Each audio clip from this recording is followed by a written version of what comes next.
ચાલો good morning, જય શ્રી કૃષ્ણ બધાને. અમે લોકો આજે જઈએ છીએ ઇન્ડિયન સ્ટોર. થોડાક નાસ્તાને એવું પતી ગયું છે ને આ ઈસ્ટરની હોલિડેઝ ચાલે છે તો હા કાનો વેદાબેન રેડી થઈ ગયા છે અને અમારે તો બધું વસ્તુઓ બધી પતી ગઈ છે.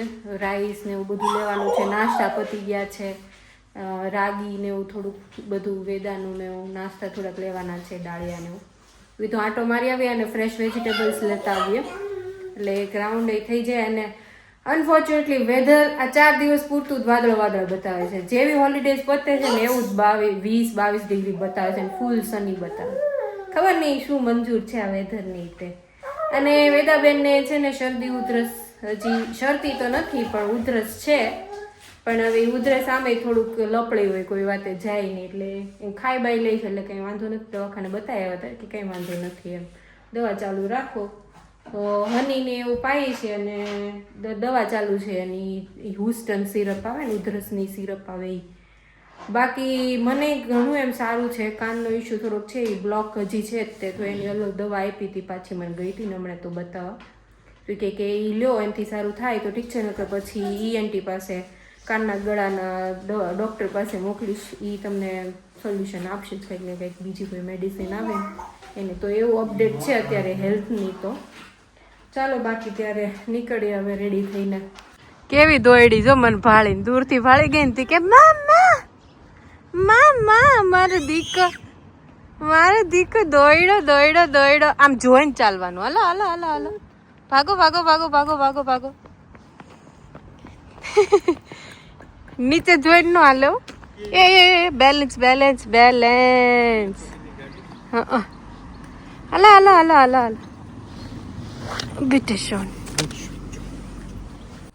જો પાસ્તાનો ઓઇલનો સ્ટોક કર્યો. એ તમે માપ બારા લઈ આવ્યા છો. 5 કિલો પાસ્તા લઈ આવ્યા છે ને ઓઇલનું આખું બોક્સ ને બટરનું આખું બોક્સ લઈ આવ્યા છે. ખબર નહીં. Veda come here શાદસી. નો એવું બધું નહીં લેવાનું કાનો. એવું નીચેથી કોઈ દિવસ નહીં વીણવાનું. કોકની પેન ડ્રાઈવ પડી ગઈ લાગે છે. હાલે વેદા એની ગાડી ઉપર કેમ મૂકશે? ભૂલાઈ ગયું. તો હમણાં ફ્યુઅલના પ્રાઇસ વધ્યા છે ને તો કદાચ આ બધામાંય વધે. તો હમણાં ઓફર આવી હતી ને તો બધું સ્ટોક કરી લીધું. એ નેવર નો શું થાય એટલે ભેગું કરવું થોડુંક સારું એમ. તો એ કંઈક માપ બારું જ લઈએ એવા છે.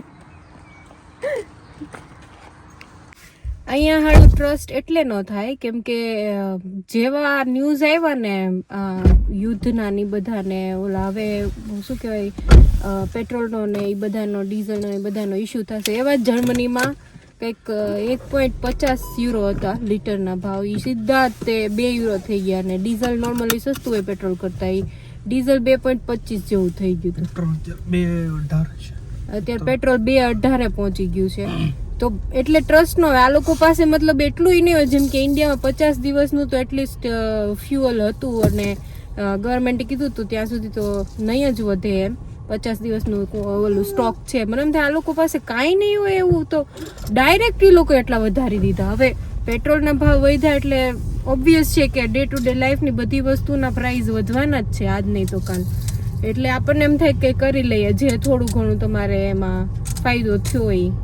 એ બધું મને બહુ વિયર્ડ લાગ્યું. કેવાય ડેવલપ કન્ટ્રી સ્ટીલ તમારું આવું કંઈક ક્રાઇસિસ આવે એટલે સીધા જ તમે સિટીઝન ઉપર લોડ નાખી દો. એ બાબતમાં ઇન્ડિયા બહુ સારું કહેવાય. આપણને વેલ્યુ ન થતી હોય, એ લોકો બહુ ઓલું કરતા હોય, પણ ખરેખર ઇન્ડિયાની સિચ્યુએશન બહુ સારી કહેવાય. અને જે રીતના એ ડેવલપ થાય છે ને એ રીતના મને નથી લાગતું આ બધા કન્ટ્રીથી એ ક્યાંય આગળ નીકળી જશે એવું લાગે છે. એટલે ગમે ત્યારે બધાને પાછા આવવાનો વારો આવવાનો જ છે. જો અત્યારે આ પેટ્રોલ પંપે ભાવ આલે છે 2.18 બરાબર. ડીઝલ છે 2. ઓ બાપા રે. અને અહીંયા કેવું કે અલગ અલગ પેટ્રોલ પંપ ઉપર અલગ અલગ ભાવ હોય ને. સીધાથી કીધું કે હમણાં નવી અપડેટ આવી છે કે દિવસમાં 12 વાગે જ વધારી શકે, એક જ વાર ભાવ વધારી શકે 12 વાગે બપોરે. અને પછી લોકોને ભાવ વધારવાનો પરમિશન ના હોય એટલે પછી ઘટે તો ઘટે પણ વધે નહીં એમ. એ ટાઈપનો નવો રૂલ આવ્યો છે. અને જોયું ને અત્યારે ડીઝલનો ભાવ, હું તો એમ કે 2.25 હતો, અત્યારે 2.42 છે. અને પેટ્રોલ 2.18 પહોંચ્યું છે. અને બીજા આગળ એક પેટ્રોલ પંપ હતું ને ત્યાં કંઈક 2.15 હતો ભાવ પેટ્રોલનો. ડીઝલનો જોતો હું ભૂલી ગઈ હતી. તો અત્યારે એવી હાલત છે જર્મનીની અંદર, વિચ ઇઝ નોટ ગુડ એમ કહી શકાય કમ્પેર ટુ ઇન્ડિયા. તો એવું છે અત્યારે કમ્પેરિઝન કરીએ ને તો જો બધું હવે લીલું છમ થવા માંડ્યું છે ધીરે ધીરે. સરસ મજાનું અંધારું જો ઉપર વાદળું એક કાળું કાળું છે તે એમ થાય હમણાં જ વરસાદ આવશે જ તે. અરે રે શાક કઈ બહુ સારું નથી, પણ વેજીટેબલનો પ્રોબ્લેમ હાલે છે એમ કીધું. શિપમેન્ટ આવ્યું નથી એઝ યુઝ્યુઅલ પ્રોબ્લેમ. એ આથાણાની કેરી લાગે છે, આથાણાની કેરી લાગે છે. કા કરવી છે? કડક છે, હારી છે. હાલ ને એમ ભીંડો હારો છે, લેવો છે તો પણ ગઢો લાગે છે થોડો. એ હા હારું સરગવો ને એ જોઉં છું હજી, મને કઈ બહુ ગમતો નથી. આ હારો છે એક, હાલો ને દળ વાળો. ખબર નહીં હવે દળ વાળો લેવાય કે નહીં, પણ આમાં દળ વાળો હોય કાંઈક નીકળે ખરા, ઓલામાં કાંઈ ન નીકળે. એક સ્ટીક લઈ લો ખાલી વેદા માટે, બાકી તો ઠીક. અમને આ બધું જો હવે તકલીફો અહીંયા રહેવાની છે. ભાવે વધારશે હવે બધા. આ 5ની મળતી એની જગ્યાએ જો 7.99 કરી નાખ્યા. બાપા રે, સીધા 3 યુરો વધારે દીધા કિલોએ. બહુ કરી છે હો. આનું શું છે? આના 8.99 રે ભગવાન. મરચીમાં કાંઈ ઠેકાણું છે નહીં, પણ લેવી પડશે હવે. કંઈ ઘરમાં પૂરી થઈ ગઈ છે. હા, આવી ખબર હોત તો વહેલા લઈ રાખત. દુનિયા ક્યાં જાહે હવે. આ ભાઈ થોડાક હેઠા બેહે ને તો સારી વાત છે. યુદ્ધ કરાવ્યા કરે છે, પીડા બીજાને જધે છે. હાલો અમે ભરવા માંડ્યા છે. એ લોકો એવું કીધું છે કે શિપમેન્ટ નથી થયું ને એટલે ભાવ વધાર્યા છે. તો મેં કીધું લઈ નહીં ના લોટ બોટના નહીં આવે ને તો મરાઈ જાય. કેટલા વધારે દે હા લોકો. અત્યારે 15 યુરો છે. હા હાલો વેદા બેન, આ જરાક કંઈક કરો ને, વોર બંધ થઈ જાય એનું કંઈક. ઓલો ભાઈ છે ને બહાર, કે મારો ભાઈ કામ કરે છે. એક બનાના એ કે 1.5 યુરોની એક બનાને, એક કરતા વધારે બનાના લેવાનું નહીં. મેં કીધું તો આપણી કન્ડિશન સારી છે. મેં કીધું આપણે શું કમ્પ્લેન કરવી. હું કીધી હતી ચીલી નથી સારી, મરચી નથી સારી એમ. તો અહીંયા વાંચી વાત કરીને પછી તો મરચી સારી છે. એ લોકોને કમ્પેર કરીએ તો આપણું કાંઈ નથી બાપા. હે ભગવાન, આ એક જણની બુદ્ધિ ભ્રષ્ટ થાય ને એમાં બધા આખી દુનિયાને હેરાન થાય છે. આ ઓલા પૂતળિયા નીકળે ને ઘઉંમાંથી, એ વેચે છે. એનું શું કરતા હશે લોકો? આપણે તો કાંઈ નથી યુઝ થતું ને કચરામાં જવા દઈએ આપણે. ડાળીએ લેવાના છે. જો મારે વેદાનું બનાવવાનું છે. એમાંથી શું છે બીજું? આમાં કાંઈ આખું ઝાઝું મોટું પેકેટ નહીં આવતું, મોંઘું પડે નાનું પેકેટ. કીધું ના મઠ નથી ખાધા તો મઠ લઈ લે 2 કિલોનું પેકિંગ. કાંઈ નક્કી નહીં આગળ શું થાય. આ બધું સ્ટોકમાં હોય ને તો સારું પડે. આટલું બધું લઈ લીધું છે. આ કંઈક 150 યુરોનું થયું છે બધું થઈને. રાઈસ ક્યાં ગયા? એકચ્યુઅલી ઓલા સ્ટુડન્ટ છે ને મારા ફ્રેન્ડ્સ, એનું એ લીધું છે હારો યાર. એ લોકોને પછી આ ઠેઠ આવું નહીં ને, ગાડી હોય એટલે અમે પછી ત્યાં જાય ને તો લેતા જઈએ એનું, કે તો એ આવે તો એ લઈ જાય ત્યાંથી. અમારા ઘરેથી નજીક પડે તો એનું હારો આ બધો સામાન છે થોડોક. ઓહ આમાં કેમ હમા હે? હું કહેતી હતી ઘરે મૂકી દીધું હોત તો થાત કેલરમાં. હા ભાઈ હા, આખી ડીકી ભરાઈ ગઈ છે. સીધા જ લેવા ગયા. કેરી ભૂલાઈ ગઈ હતી, કેરી લેવાની અથાણાની. તો મેં કીધું લઈ લો. આ થોડું અથાણું ઉતોડું છે નહીં કાંઈ ખાવાનું સાઈડમાં. મેં કીધું લઈ લો અથાણું છે, ઘરે બનાવી નાખશું. એસ કે મસાલો છે એમ તો એવું છે. ચાલો અત્યારે સાંજે સિદ્ધાર્થને ખીર ખાવી છે અને વેદાને ઈદ ખવડાવી છે. તો કુકરમાં પહેલી વાર ટ્રાય કરું છું. યુટ્યુબમાંથી રેસીપી જોઈ ત્યાં વેદાને જો ને મમ્મા કિચનમાં આવે ને એટલે એને હે ને હક ન થાય કે મમ્મા એકલી કેમ કામ કરી લે, મારે અંદર રહેવું. આ રાઈસ અહીંયા લીધા છે અને એલચી અને દૂધ એ પહેલાં લેવાનું છે. દૂધ અહીંયા રહ્યું. અહીંયા અળસીનો મુખવાસ કરું તો દાંતમાં ચોંટી ગયું.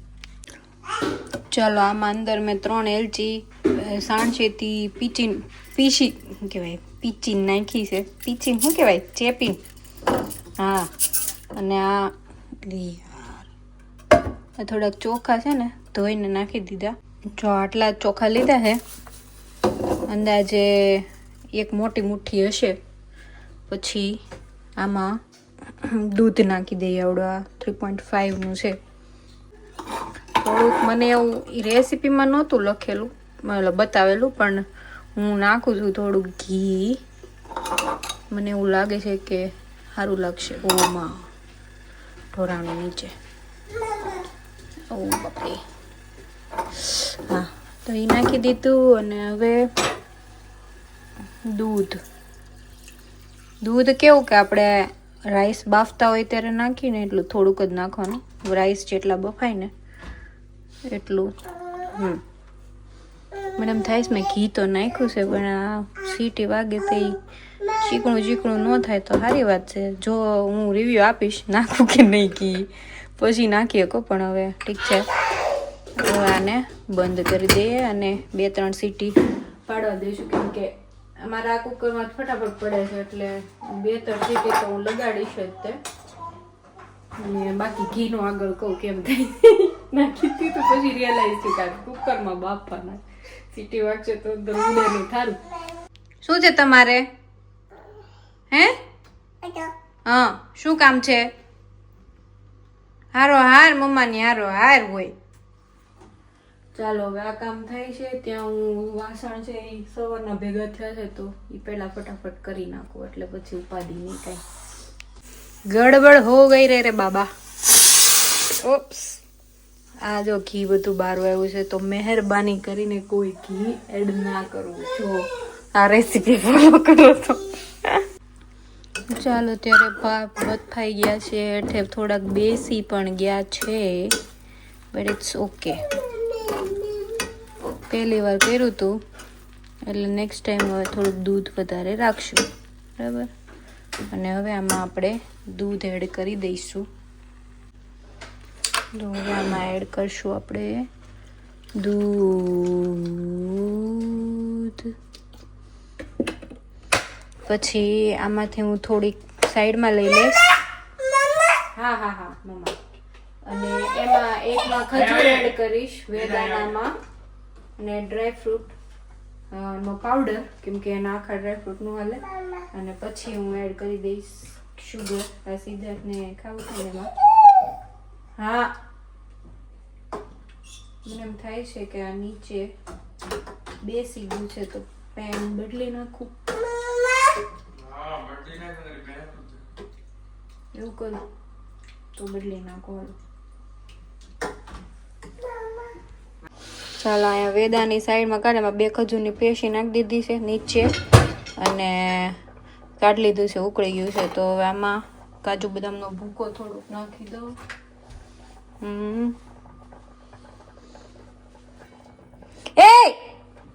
એ હલેમાં નો હાલ નકરા વેવણાથી લે. મને કેવું હમણાં પગમાં મારી દીધું. આ છોકરી નકરા વેલણ જ ધ્યાનમાં આવે છે. શું કરવાનું?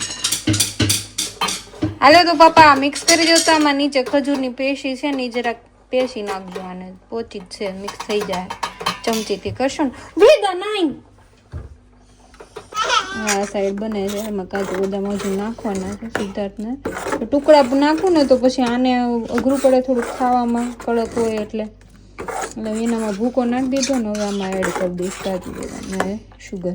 ઓય હું કરશું? તું નીચેથી કચરું વીણતી નહીં. એ પપ્પા ઠારે છે ને તો એનાથી રહેવાતું નથી. જો અડી ન જાય હો, વરાળ લાગે. અહીંયાથી દેખાય છે વરાળ નીકળે છે, ગરમ હશે. જો એનાથી રહેવાતું નથી. દ્યો મને જલ્દી ખાવા દ્યો. કેવી ભેગી બાજુમાં. હજી થોડીક વાર પહેલા જ ખાધું તો તોય તે. ચાલો, ખીર રેડી છે. કાજુ બદામ નાખી દીધા, શુગર નાખી દીધી, અને સીધા ચાખી. એણે કીધું બહુ મસ્ત છે.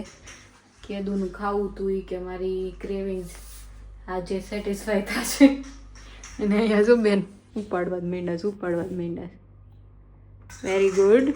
ગળ્યું એને બહુ ભાવે છે. મને એવું લાગે છે કે સોલ્ટી કરતા એને સ્વીટ વધારે ભાવે છે. કા નાખી દે એમાં. હા વેરી ગુડ. બધું નાખી દે. આ નાખી દે. આ જાર નાખી દે. જાર પડ્યો. હા એ નાખી દે. હા નાખી દે. હા એમાં નાખી દે. જા ડોલમાં નાખી દે. મારો દીકો ઊભી થઈને ડોલમાં નાખી દે. બધું જ તારા બધા ટોયસ છે ને રમીને ડોલમાં નાખી દેવાના. હા જા ઊભી થા. દોડ મારો. હાલો ઊભી થઈ જા. હાલ જો બાને કે બા હું બધું જ ડોલમાં નાખી દઉં રમીને. જો નાખી દે. હાલ વેરી ગુડ. નાખી દે. ડોલની અંદર નાખી દે. બધું નાખ્યું. હવે જેવું મેં ચાલુ કર્યું ને વિડીયો ઉતારવાનું જો નાખી દે. બધું ડોલમાં નાખી દે. હાલ ફટાફટ નાખી દે. Very good. એ ધીમે નાખવાનું દીકુ. ચાલ મિનિયન નાખી દે. મિનિયન. Very good. હા દરરોજ બધું નાખી દે માર દીકો. કા રમીને પછી ડોલમાં બધું નાખી દે. હા નાખી દો. ચાલો વેરી ગુડ. આમ થઈ ગઈ છે બહુ મસ્ત ઘાટી, એકદમ મલાઈ વાળી હોય ને એવી મસ્ત રબડી જેવી. તો મને આ આઈડિયા ગમ્યો કુકર વાળો. કરી શકાય ટ્રાય. ખાલી મારથી એક ભૂલ થઈ ગઈ હતી કે મેં કુકરમાં બાફતા ટાઈમે તે ઘી નાખી દીધું. તો એ કોઈ ભૂલ ન કરતા તમે કરો તો. બહાર બફાઈ જાય ને પછી થોડીક દૂધ નાખીને ઉકળતી હોય ને ત્યારે ઘી નાખી દેવાનું 1 કે 2 ટીસ્પૂન. એટલે સારું બને. બરાબર. હા જો પાછું ખાખા ખોળા ચાલુ થઈ ગયા બેનના.